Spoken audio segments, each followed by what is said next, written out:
welcome back to another episode of the Hustle Nation podcast. Today, as always, we've got a real treat. Samantha Bennett is in the house. Samantha helps overthinkers get it done. Keynote speaker, author of the 15-Minute Method, and other very interesting books. Samantha, welcome to the show. Thank you so much, Chris. Thanks for having me. You're welcome. It's great to have you. I can't remember where it was we met, but I remember our conversation and we were talking about your books and mine, and you had some fascinating books that you have written.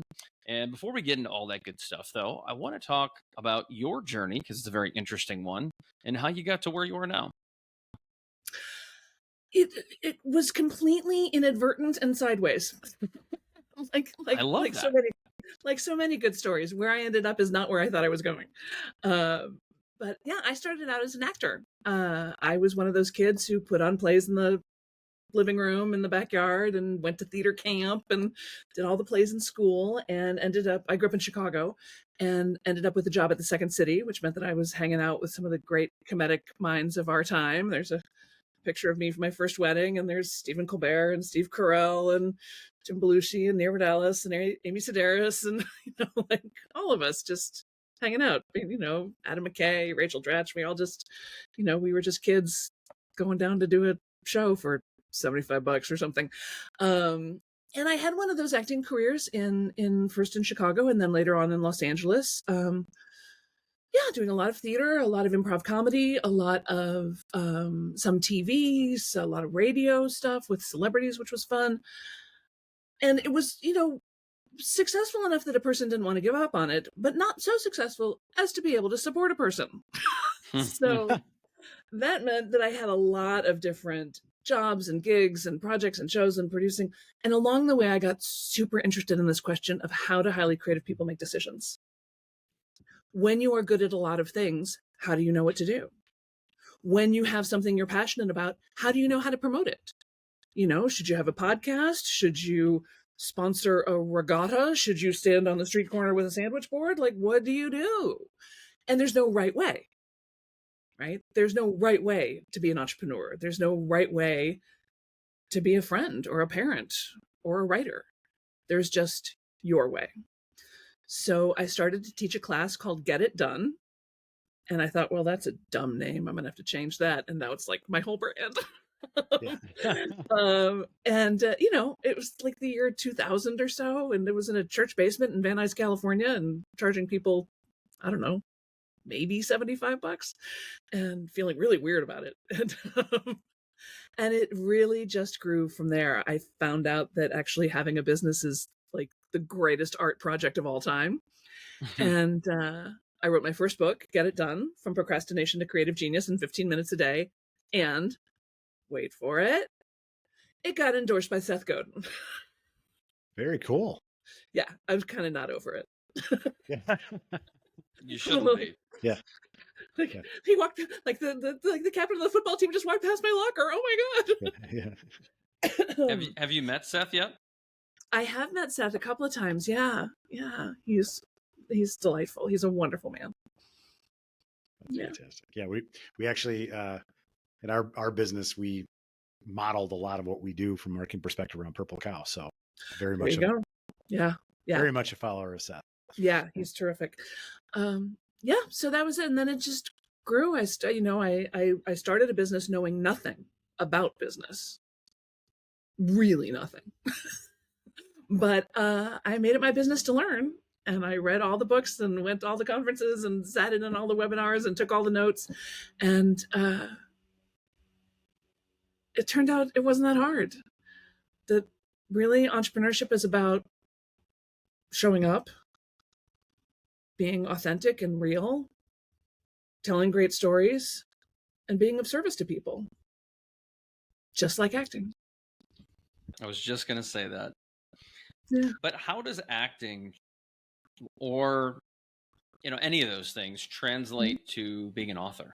There are plenty of actors and celebrities who become entrepreneurs at a later stage in life, but you don't hear the story very often. And I don't say like wrote a book means they're an author, because many of them have ghostwriters. Sure. But, you're a real author. You've published multiple best-selling books. How does one Yeah. go down that path from acting?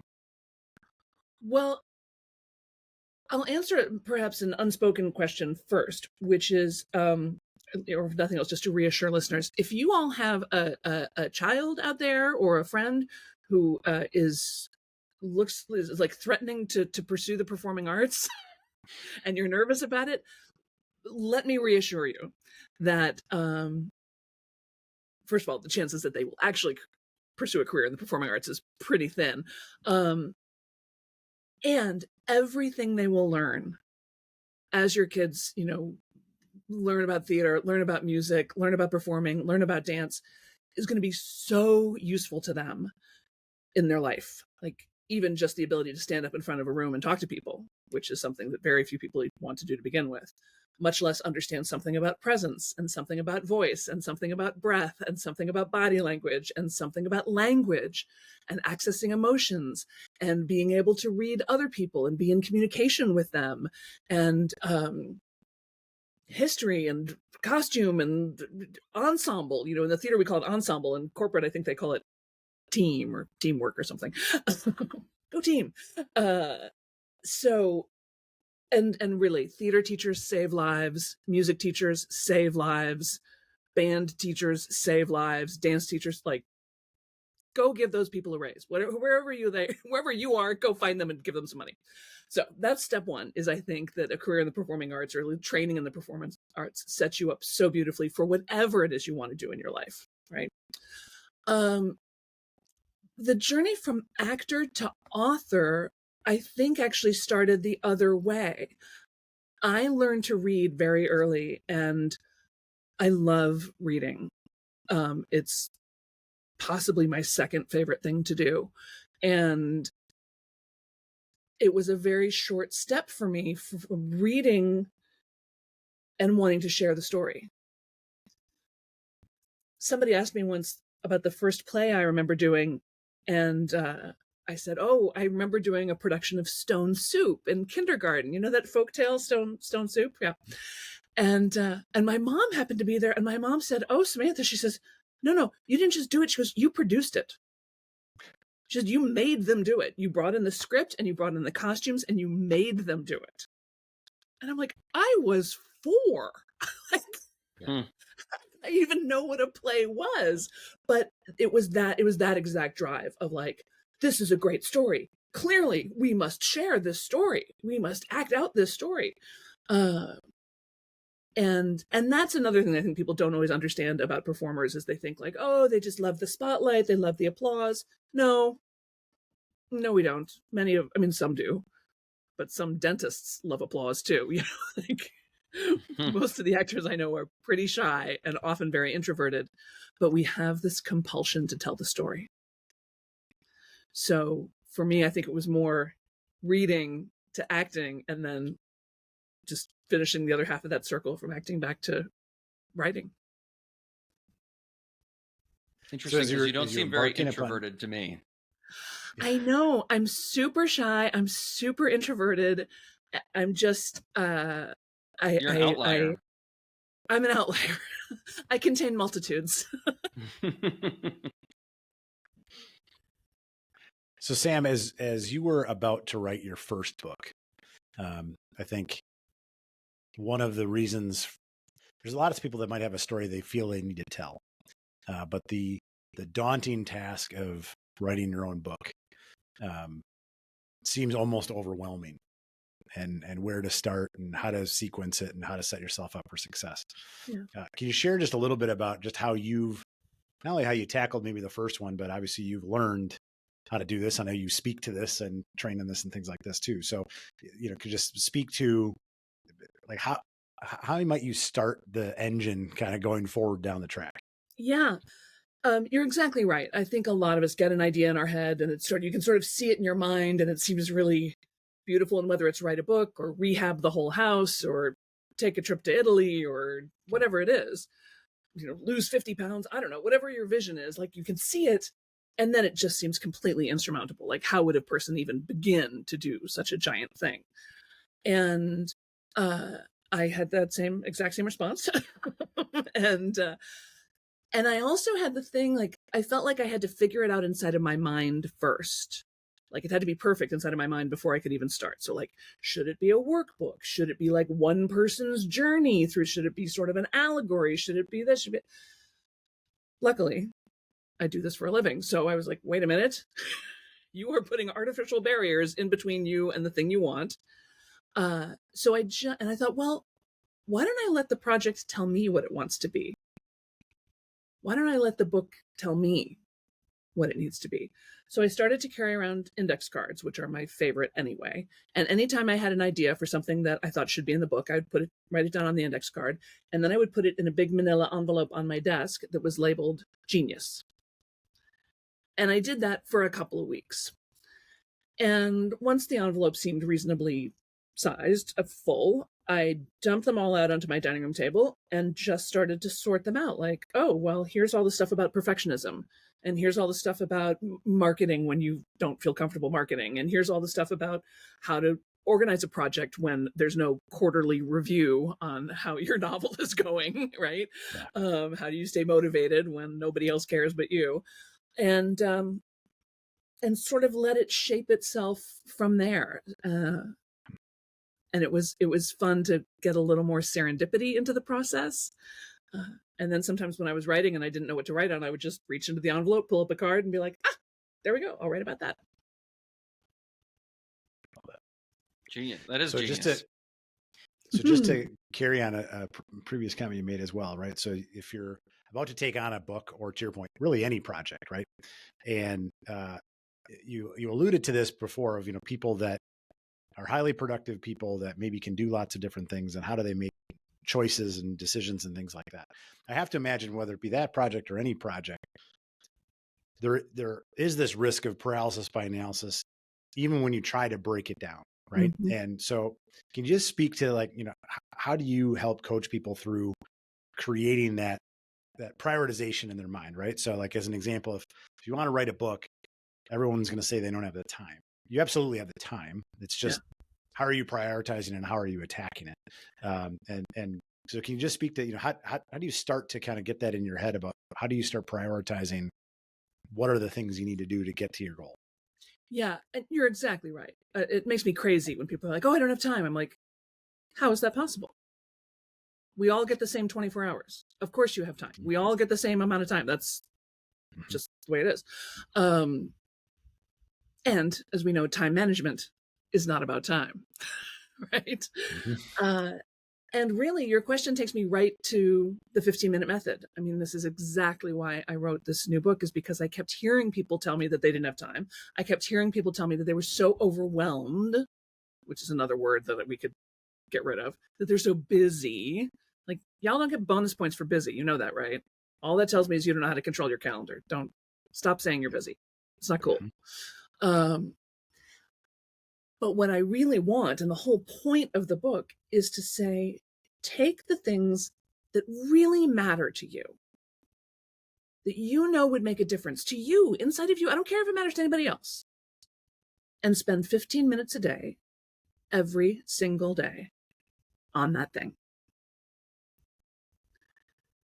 It's subversively simple. It's deceptively simple. But the benefits are endless. And part of it is just from a sheer place of well-being. We get everything done for everybody else all day long. And then we feel burnt out and exhausted and very, very tired. Yeah. On a soul level, we feel very, very tired. And so I really want people spending 15 minutes a day, again, on whatever that thing is that's going to light them up inside. And if it's writing, great. If it's going out and sitting in the garden for 15 minutes with the sun on your face, great. If it's dancing or playing guitar or tying flies or raising lizards, I don't care what you do. Yeah. But taking even a little bit of time every single day lights you back up. It puts a little light in your eyes. It puts a little spring in your step. All of a sudden, all that other stuff that you still have to do, we're all, so of course you do. but it makes it a little bit easier. You just get that lovely spillover effect. A little bit like, when you've just had a hot date the night before, or you went to the gym in the morning, you just spend all day being like, that's right, I'm amazing. How are you? So how do you balance that with kind of the deep work concept? So, there's, to your point, the 15 minutes is, and we talk about kind of both these things, right? It's called, call it the 1%, call it the daily focus, call it, it's all in that kind of sphere, right?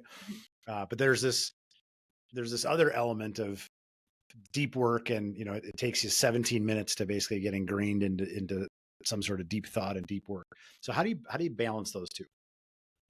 I think you balance them by balancing them.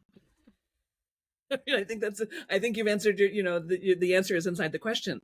You balance them by understanding that they're two different parts of the same process, and don't be mad at one because it's not the other. Right? Don't be mad at yourself for not doing deep work when you've committed to spending 15 minutes a day on something. Don't be mad at the deep work when you're not, flying around getting a million things done all day. They're both important parts of the process. Let each be each. But I think a lot of times people stop themselves before they even begin with this feeling of like, well, I would write a book, but I need 3 months in Provence, to even get started. Well, I would clean out the garage, but I need 2 free weekends. It's like, I really hope the Provence thing works out for you, but it's not, but I'm not seeing it on your calendar. And, 2 free weekends, really? When are those going to happen? And I guarantee you, even if they did happen, you're not going to want to spend it cleaning out the garage. So why not take your mug of tea and just go sit for 15 minutes in the garage and contemplate the garage? I do that all the time. Yeah. A little garage contemplation moment, right? Yeah. And then the next day, do it again. And maybe the next day you go, wait a minute. Those 7 boxes are my brother's. Wait a minute. Come over here and get your stuff. Oh, there's that bike that we've been meaning to give away for the last 6 months. Why don't I just put it on the corner with a sign that says free? And there, that's 15 minutes. Good, done. And now tomorrow, a little more, a little more, a little more. Grab a beer and it becomes easier to make those decisions, I think. 100%. I've said this, Sam, and for tasks that seem so mundane and simple as cleaning the garage or cleaning your house or whatever it may be, I always tell my wife that if it's out of sight, it's out of mind. So even for the most simple things, I put them on my calendar, because if it's on my calendar, it's a priority. And if it's a priority, it gets done. But if it's not on my calendar, it doesn't get done. And it is out of sight, out of mind. I'm not perfect. Nobody's perfect. But we do most of us live very busy lifestyles. I've got kids that are, here and there and everywhere in the summer. Sure. And so for me, it is at minimum, if it's not on the calendar, it doesn't get done unless it becomes a very much a daily behavior. Like for me in the morning, it's working out, but that took years and years of ingraining that to be a daily routine, daily habit. And so I'm curious with this 15-minute rule. Is it as simple as just not finding time, because you'll never find it, but making and dedicating that time to be on your calendar each day or however frequently it needs to be? Yeah, absolutely. I have a thing on my website. You'll see it at therealsambennett.com. We sell a subscription to a thing called the Daily Practicum. And literally, it's 15 minutes a day at noon Eastern. We get on the Zoom, we say hello, we turn the timer on for 15 minutes, it goes off. How'd you do? And this Zoom room full of people look up at me with this like post-orgasmic glow on their face. They're like, you won't believe it. You won't believe what I just did. I'm like, yeah, I will. I called that person I've been putting off for 6 weeks calling them. I cleared out this much of this junk drawer. I worked on my novel. I wrote some crappy poetry. Whatever it is they did, right? They're so pleased with themselves. And there are people, some people show up we do it every weekday. So some people show up every weekday. Some people show up occasionally. Other people never show up in person at all. But the fact that it is on their calendar means that they get to it in their own time. It may not be that time, but it's there at some other time. And the other thing I'm sort of hearing this, you're talking about your, workout schedule, which is so great that, you took the time to make it a groove for yourself and now you're in the groove. But I guarantee you there will come a point where that train is going to jump the tracks, like something's going to happen where you're not going to be able to do that for a while. And then all of a sudden it's not going to be a habit. And then you're not the same person you were when you started it. And so like, now I've got this injury, or now I've got this time I need to spend with this other person, or whatever it is. It's, life changes. And I think sometimes we feel like, well, because I can't do it the way I used to do it, I'm not going to do it at all. And the thing I like about 15 minutes is that it's only 15 minutes. Like, play around, see what works, try something, if it doesn't work, great, try something else tomorrow. Yeah. So getting to the root of some of that stuff, whatever it is, I was talking about more mundane things that people avoid, like cleaning the garage or working out. But what is the reason people don't? They don't take action, or they're avoiding something. What's the root of all of that, Sam? I think it's a lot of things all at once. I think most of us got the message in life that what matters is what you do for other people and not what you do for yourself. Right? Women, I think, particularly get that message, but men too. And I hear it all the time, like, well, I can't do that. That would be selfish. I can't take time for myself. That would be selfish. And I always want to say, no. Because what's actually selfish is you walking around exhausted and stressed out and with no sense of humor, and the rest of us have to deal with you like that. That is selfish. That is you, calm and clear-eyed and a good listener. We love that version of you. Please be that person. Please do the things that bring that person to life. I've always said you have to be selfish in order to be selfless. So if you're not filling your cup, you can't fill the cup of others. Exactly. I mean, Dustin particularly, I tell him this all the time, like, you got about 150 cups to fill. You need to take care of yourself, whatever that might mean. Our definitions of taking care of ourselves could very well be different things, but I still think it's important. You gotta have me time, and you gotta take care of yourself physically, mentally, emotionally, whatever that might look like. Exactly. And, we build trust and respect and esteem with other people by keeping our promises to them. We build self-trust and self-esteem and self-respect by keeping our promises to ourselves. That's deep. So, yeah. And like I said, there's a real exponential effect. I mean, it's such a small thing. 15 minutes. I mean, you can do anything for 15 minutes. Yeah. And yet, when you do it, it's amazing what you can get done. It's amazing what you can get done doing it every day for a week, a month, a year, 6 years, 60 years. Right? And again, that little bit of, I don't know, I should think of some cute phrase for this. It's like positive smugness or something. That little sense of self-satisfaction of like, that's right, I did my thing. I worked on my whittling. I want to bring back whittling. That's my agenda. It's your next book, 15-minute whittling. Right. Well, and here's my real agenda. Can I step in here with like this is my evil plan. I want this to not just become like a worldwide phenomena where people are just talking about it like you would talk about anything. Like, oh, what'd you do your 15 minutes on? Oh, I wrote some, a terrible love song. I love writing terrible love songs. Like I practiced the accordion. I, laid out my garden for next spring. Whatever. Just because I think it's fun and more interesting than talking about what was on television the other night or, this kind of small talk that we often get into. But I also want businesses to do it.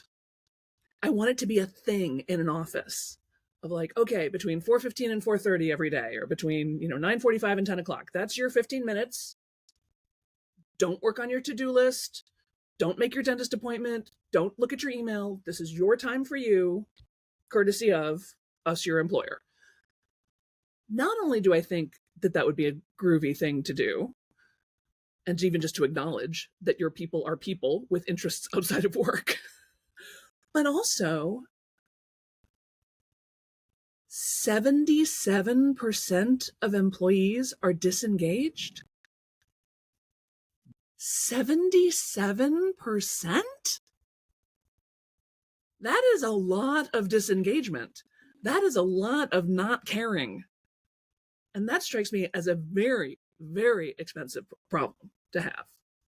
And if you can, through the simple act of giving people 15 minutes a day, get people to spark up even a little bit, not only might we be able to drop down that disengaged number, but also, and this is backed up by studies all over the place, when you give people a chance to remember who they are as people, not just as Sam from marketing, but as a person. Oh, I am a person. My grandmother came from Sweden. I like to tinker around with recipes. I don't know, whatever it is.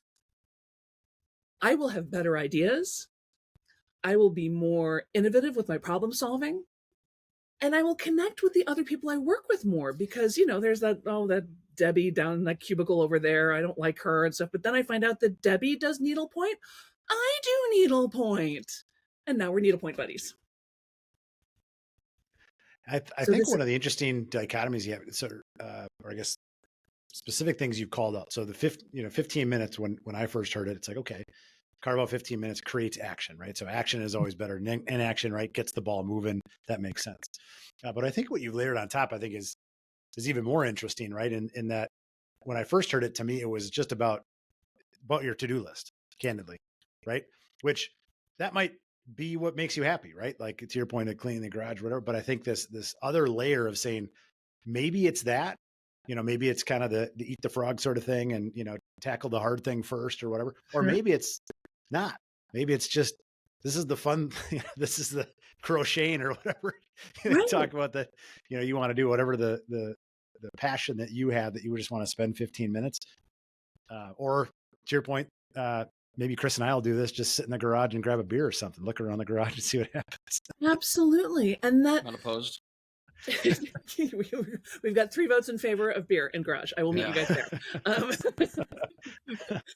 But, we all have these zones of genius, right? Zones of creative genius. That hat tip, first of all, to Gay and Katie Hendricks for their work on this. But everyone has something, and probably multiple things, that they're sort of mysteriously interested in. Like, I don't know why I'm so fascinated by this. I don't know why I spend so much money on this. I don't know why, I always, and your family and friends are like, I'm sorry, you're going to an exhibition of what? You're traveling to where to do, why, right? But those things have to do with your special gifts in the world. And you may not be noticing them because it comes so naturally to you, right? You may not notice it as a special gift or as a zone of genius, but I'm here to tell you that it is. And if you're not sure, and you probably don't notice because it comes so naturally to you, you're like, oh, it's not that big a deal. Everyone can do this. No, they can't. They absolutely can't. And the way I sometimes describe it is, if you're not sure what yours is, it's the thing that if somebody came to you and woke you up in the middle of the night, it's 3 a.m. and they're going, hey, we're going to go do this thing now. Do you want to come? And you would be like, yeah, wait, where's my shoes? Hold on. I'm coming. Right? Like that thing, spend 15 minutes on that. Love that. So, obviously, this is one of the most recent books that you've written. To your point, I'm just thinking about the creative genius that you went through to get to this, right? Because this wasn't where you started. This is where you are now. Can you just talk through some of the other kind of key things in your other books and kind of how they revealed themselves to you? Because I think, just like the exercise you said, I think a lot of times we walk past genius all the time, but we don't really capture it. Mm-hmm. I'm just curious kind of how you captured it, and then really how you knew that was the thing to expand upon. Yes, that's an interesting question. It's actually a little bit my zone of genius. Like my brain just sort of naturally goes, well, how would I figure that out? Well, how would a person know? How would a person? Here's my latest one that I've been trying out on people. You ready? It's a little bit of a two-step thing. But if you're wondering, like, why are you not more successful in your life? Like, why are you doing all the right things and yet somehow you keep hitting this inner glass ceiling? What's that about? Here it is. Okay. I want you to think of someone that you know in real life, that if you reached out to them for some kind of favor, they could really help you out. Right. So like maybe it's a journalist, then you could say, hey, would you be interested in writing an article on our thing? Or maybe it's, someone more famous than you in your field. You could, reach out to that. I don't know, whoever it is, somebody has popped to mind that you're like, oh, wow. Okay. That would be exciting and weird, but yes. Now, what is the next thought you have? The next thought you have might be something like, well, my thing's not exactly perfect yet. I mean, I wouldn't really want to put it out right now because it's not really ready. Or, well, they're very busy. I wouldn't want to take up their time. Or, what if they say no? I'll be so embarrassed if they say no. Or. But I'm here to tell you, whatever that thought is that made you knock that idea out of your own hand, that's your problem. That is what is holding you back everywhere. Brilliant. It's a little uncomfortable, isn't it? It's like, oh, it is. Oh no. It is. I like we're going to need to shut down the episode. Chris and I have got some things to do. We got to go to lay down and think about my life choices. Sam, it's interesting you say that because Dustin and I talk a lot about in sales how a lot of leaders, whether it's sales or not, I guess it doesn't matter, have just succumbed to mediocrity. And I think a lot of times we, as let's just say we are the sales team, we hit a glass ceiling and we accept mediocrity for what it is when we don't have to. And sometimes I think mediocrity is the difference between us being scared of getting rejected, being scared of what people might say or think, or compared to those who don't have those thoughts. Like, yeah, screw it. I'm just going to make the phone call and we'll see what happens, right? Is that if fair? You don't ask, the people who are like, if you don't ask, the answer is always no. Let's call them. Yeah. And I think sometimes it's mediocrity. I think sometimes it's just sort of group think. We just sort of get into a groove with each other, and then it gets hard to think outside of that because, again, we're tribal animals. We're designed to live in a group, and we want to get along with the group. Whenever people are like, oh, I'm a people pleaser, I'm like, yes, by design. You of course you are. But that, what you're describing as mediocrity, I think there's a bit in there too about overwhelm that's actually underwhelm in disguise. I think if you've got a big to-do list of things that kind of bore you or aren't that interesting or are part of somebody else's agenda and not really yours, it's easy to feel overwhelmed. When you get that, like, oh, I'm tired before I even start. I'm being pecked to death by ducks over here. Like, this is not good. So if you turn to that sales team and say, hey, we've been getting exactly the same numbers. Let's 10x the numbers this month. Who's in? Who wants to 10x their revenue starting right now? Now I can feel it myself. Like, oh, now my motor's going. Oh, what if I 100x'd it? What would I do? How can I sell 100 times more books than I've sold up to now? Yeah, tell us. Really interesting question all of a sudden, right?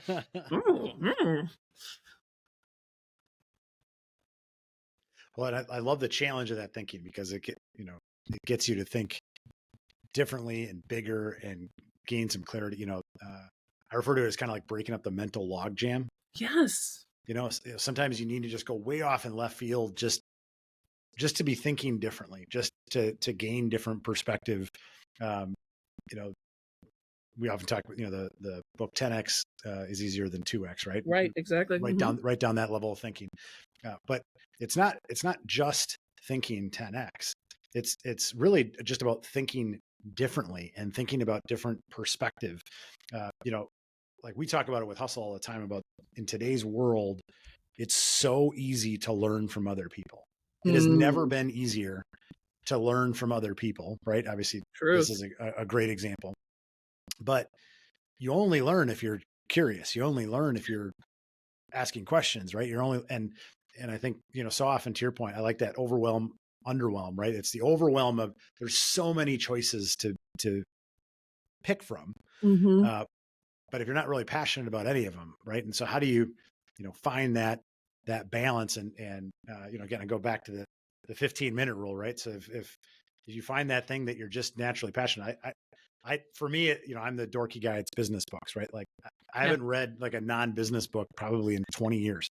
And my wife and kids, and they're like, don't you want to ever read anything else? I'm like, but this is actually what interests me. Like if it was like, just like some fiction novel like that, I'm good. Yeah. Right. Same. And so if we were going to pursue this idea more, we'd say, oh, so maybe he starts to put out one of those book digest things of like, or you're going to make the world's biggest cross-referencing. If you like this one, then you should also read these two. And if you didn't like that one, then you should totally stay away from this one. And you like, I don't know, I'm making things up now, but okay, now I'm on to business book game show. who is David Allen? Like, yeah, that would I got that one too. That would be fun, man. I got a whole pile of them back here. Yeah, your little quiz, your little business book quiz. I like that idea. Actually, maybe we should start a business book game show. Yeah. So Sam, it might be a good time to transition to the Start Right Where You Are book. It seems like there's a little crossover with all three of your books, and rightfully so. It's an amazing topic.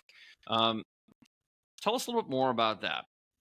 Yeah, so the full title for Start Right Where You Are is Start Right Where You Are, How Little Changes Can Make a Big Difference for Overwhelmed Procrastinators, Frustrated Overachievers, and Recovering Perfectionists.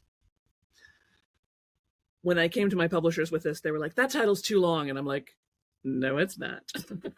Because you have not watched people's hands crawl up as the more like, wait, I feel called out. Hold on.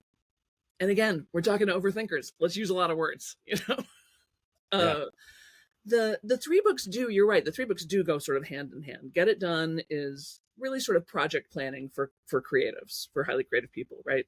How do you get things done? How do you get the word out when you don't really care who's moved your cheese, right? That would be enough. That's another one. Start Right Where You Are is a little bit more about the inner journey of that. And it has I think 67 little teeny tiny chapters, and each one has an action step that you can do right in that moment. So it's not start right where you are like later this afternoon. I mean, now.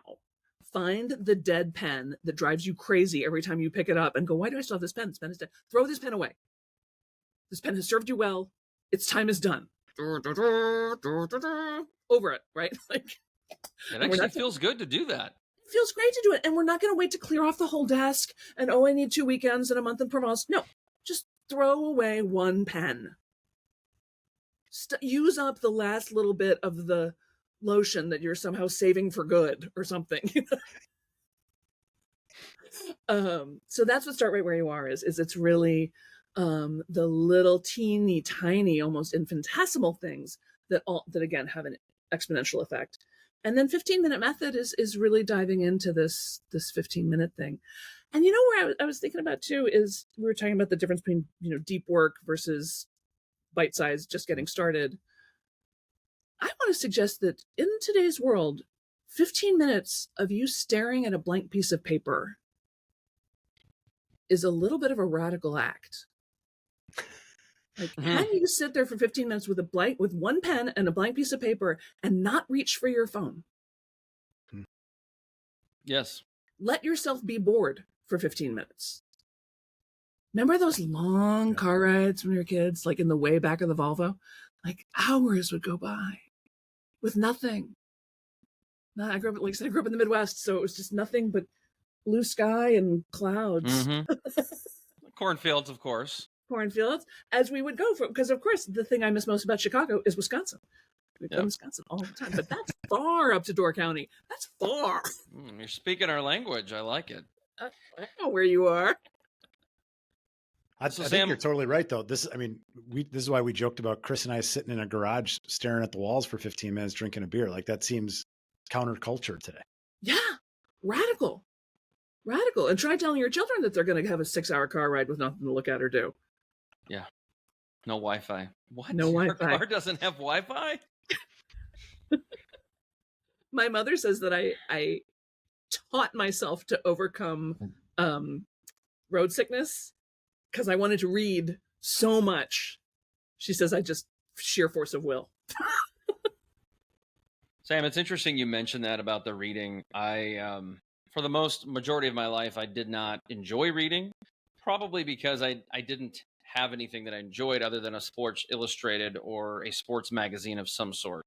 Mm-hmm. But fast forward probably into my 30s, I finally got books in my hand that I found interesting, and I could never again use the excuse, well, I have adult ADHD, I can't sit still. And so just this year, I'm on my 21st or 22nd book. I can't remember exactly. Well and I done. said to someone the other day, I said, I've never enjoyed reading more. And I have this thirst to want to continue reading, and I make time for it. And someone said, yeah, I just don't have time. And I said, bullshit. And they're like, no, I just this and that. And I said, let me zoom out for a moment. On average, outside of a couple of weekends, or maybe I read for 2 or 3 hours, I said, it's in the ballpark of 15 to 20 minutes a day. And that is, granted, there's probably 3 or 4 days a month where I just can't, I don't have the time to read. Right. And then there's a few days a month where I have several hours reading, mostly on weekends. Yeah. And so if you average it out, who doesn't have 15 to 20 minutes a day to do something that they enjoy or something they think brings them value? And so I think you just have to look at it like, that's it. Like, yeah, that's it. That's how 21, 22 books, that's where it'll get you 15, 20 minutes a day. You were very close to making one of my favorite sounds, which is, oh. I love it when people say that. You're like, I don't have time to read. Well, you could break it down. Oh, like, oh, yeah, that seems easier. Oh, yeah, I could do that. Or, oh, that sounds fun. Usually followed with, must be nice to have that kind of time. Right? And you say, yes, it is. Please walk with me over here. And I'll tell you what, I do my 15 minutes first thing. And I have a little sort of prayer meditation practice that I do for myself before I'm even off the mattress. I mean, I do it before anything happens. I do that. I usually, same.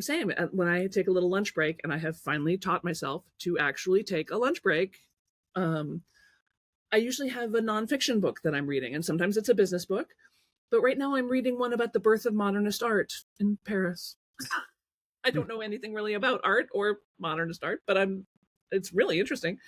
And then I have my novel, my pleasure books that I'll read all day if you let me. Sam, you made a really great point about the pen, throwing away the damn pen that hasn't worked for a long time.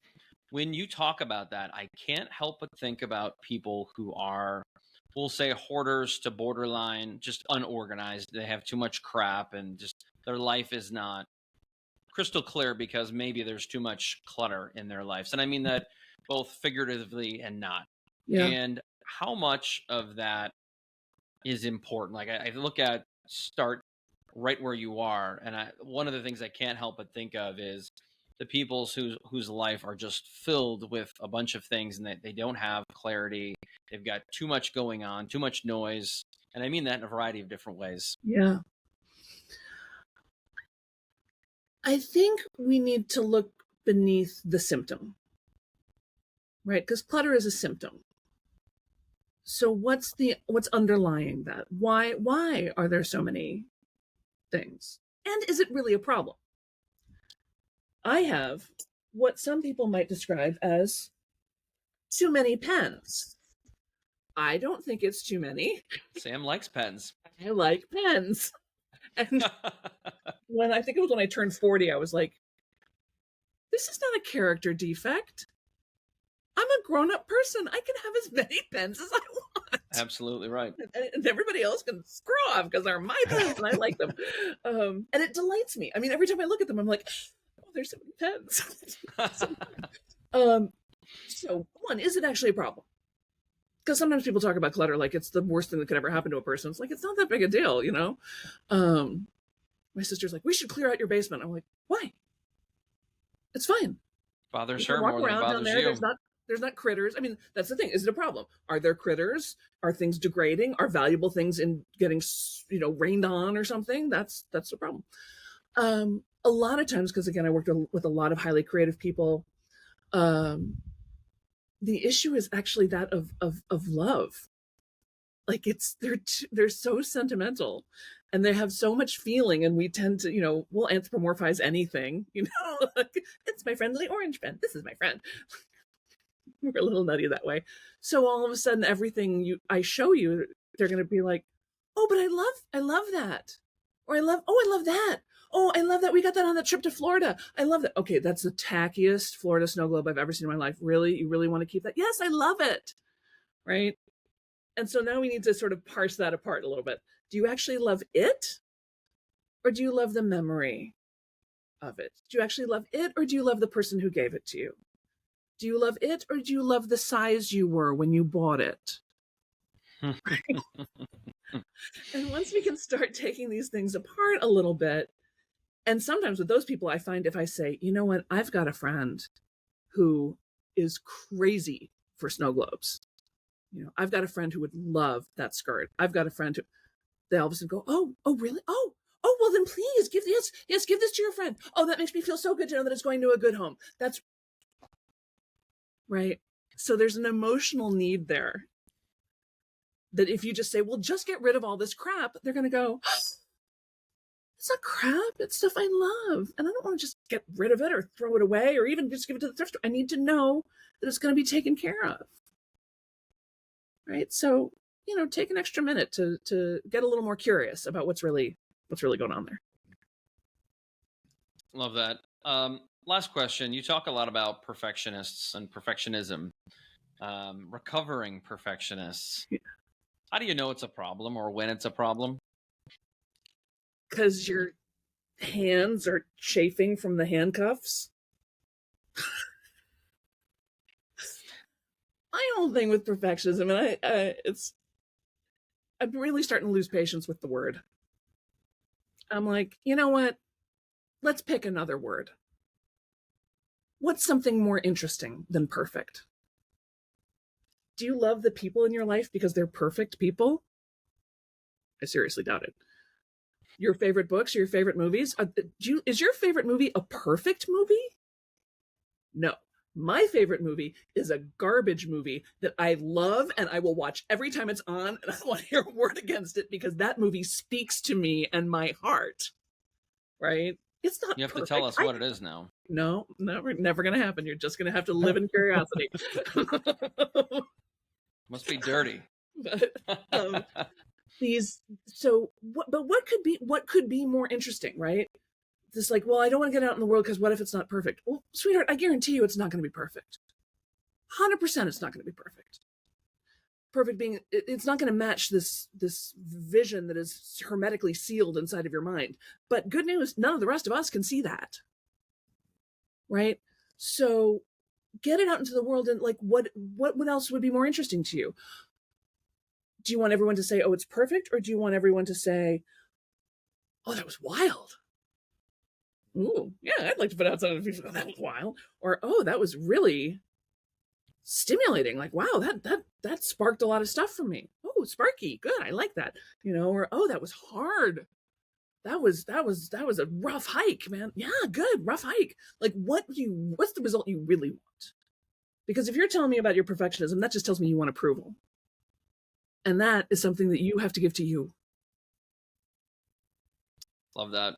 I gave a pretty crappy TED talk on perfectionism. So I love the subject. Yeah. But one of the things I say often, and Dustin's heard this, so I'll give the Cliff Notes version of it, is when I was interviewing for a job with Quicken Loans a long time ago, they have these things called Quicken-isms, and you're supposed to familiarize yourself.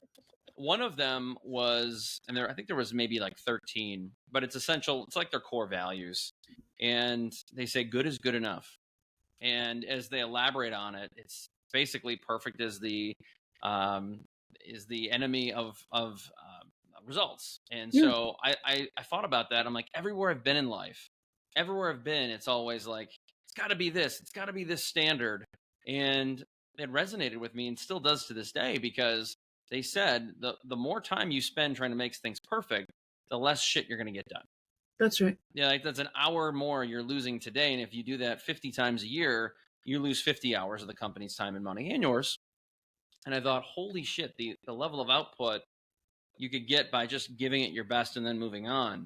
That was one of the most, I would say, powerful things I had learned in my early 20s about business. And I said, that's a culture I want to be a part of.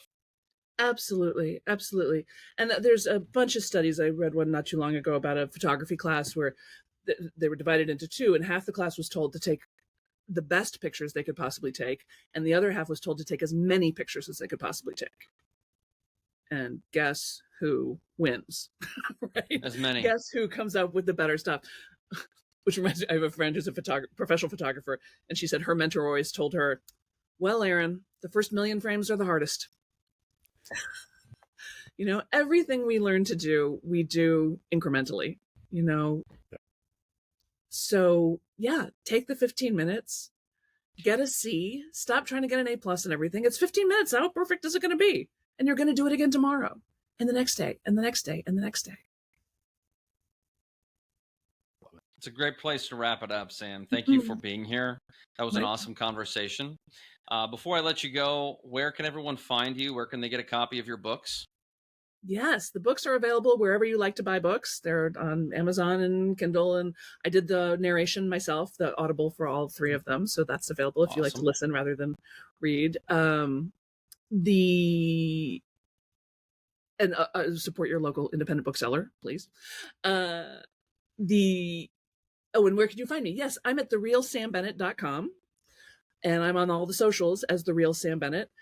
My team keeps threatening to make the fake Sam Bennett, which I think would be going, don't do anything, no one cares. That's awesome. Well, Sam, and now I'm waiting for Business Book Game Show. You could tour conferences with that. Let's do it. I'm telling you what, like, right? That's a good idea. That's good. I'll give you that one for free. You have to be a part of it. It was your idea. I'm in. Let's do it. All right. For all the listeners out there, thanks so much. Sam, thank you for being here. We appreciate you. We appreciate the ears. We'll see you next time. Peace.